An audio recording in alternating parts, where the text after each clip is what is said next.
ځکه خو نبی علیہ الصلوۃ والسلام مشهور حدیث ته وی رسول الله مبارک صلی الله علیه وسلم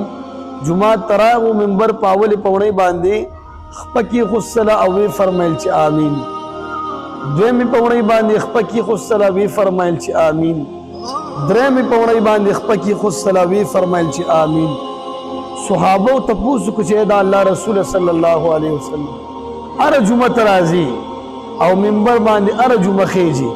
ستا کیفیت دانی دا کله موږ ستا د خلیل نه دی اوریدلی دې ځل عجیبه شان دی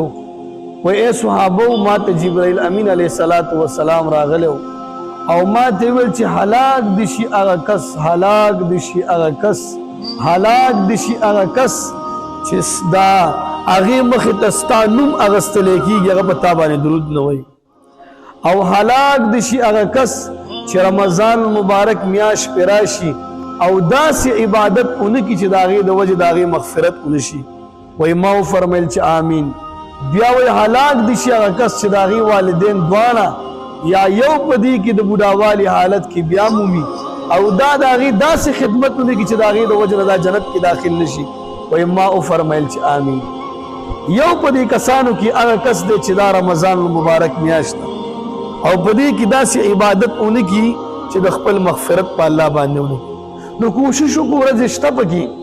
او په دې ورځو کې د عبادت کوشش وکړو چې الله پاک زمون مغفرت وکړي د نبی علیہ السلام په خیرو کې رانشي.